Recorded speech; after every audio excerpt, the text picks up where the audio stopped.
Perfect preservation, ladies and gentlemen. Perfect preservation. That's what our Muslim friends have been telling us for decades. Perfect preservation, right down to the letter, from the time it was revealed to Muhammad. Seeking evidence for this claim, we opened their most trusted sources, and we read about entire chapters of the Quran being lost forever, large passages being lost forever, verses being eaten by a sheep, lost forever. How did our Muslim friends respond when we showed them that their own sources repeatedly declare that the Quran was changed over and over and over?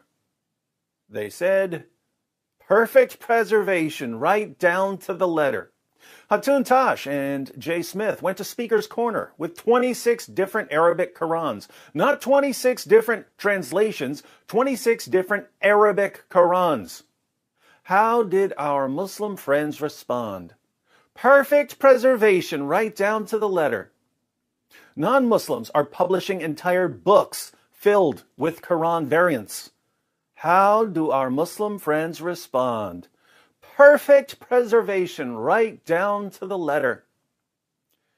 Fortunately, after decades of non-Muslims showing Muslims what's in their own sources and their own manuscripts, after decades of Muslim apologists lying about the history of the Quran, there are finally some Muslim scholars who are starting to admit that there are holes in the narrative.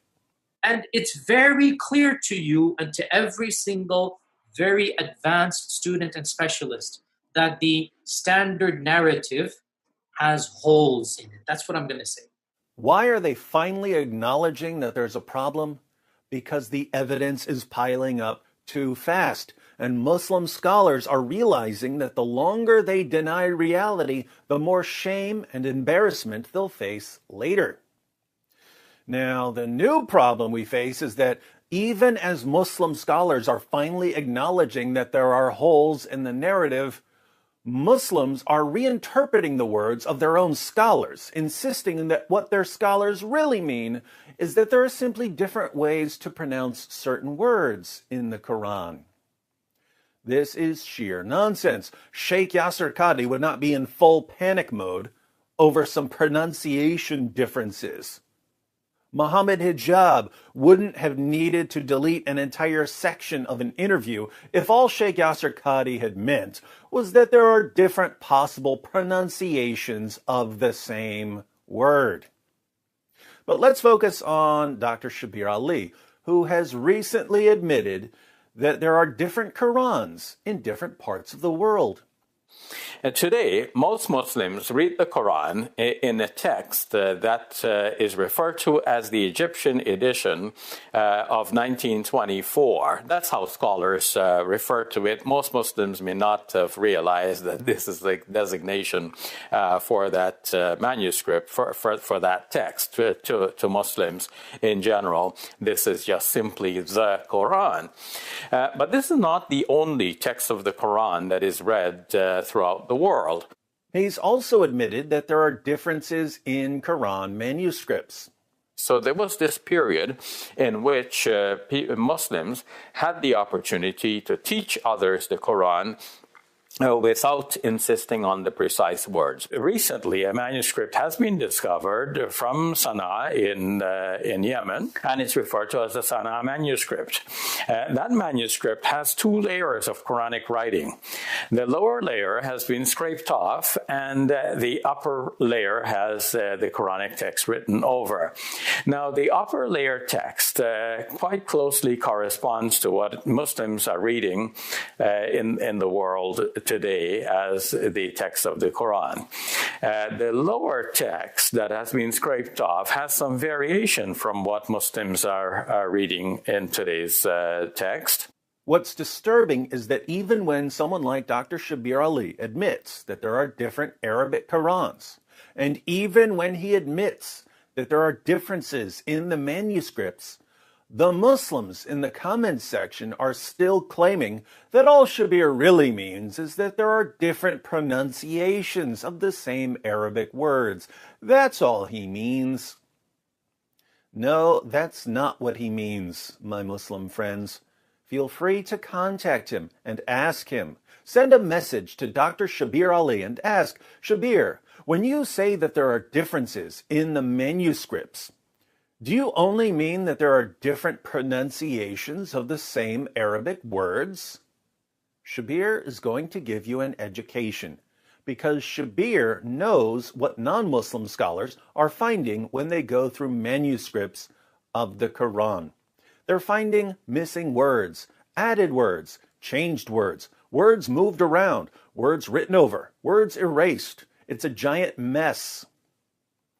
As an example, yesterday, Dr. Dan Brubaker, a textual critic of Quran manuscripts, posted a video where he shows a single page of a Quran manuscript. He shows that there are no less than 11 textual variants and corrections on that one page. And these aren't simply different pronunciations of the same Arabic word. Let me give you one example of what he means from the video. This is verse 6, 110. This part of the verse reads, Fi tughyanihim yatmahun. We let them wander blindly on in their insolence. And I've circled there the word that roughly corresponds to the word that we're looking at, Fi tughyanihim, because in this manuscript, the word tughyanihim does not exist.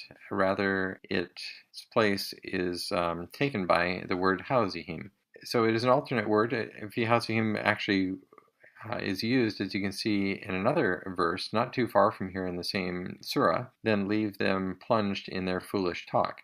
So here at 6.110, with this alternate word, it has the reading of, we let them remain plunged in their blindness, or remain immersed perhaps in their blindness. Makes sense to my understanding of the Arabic. It does make sense. It's just an alternate reading, a different word from what we have today.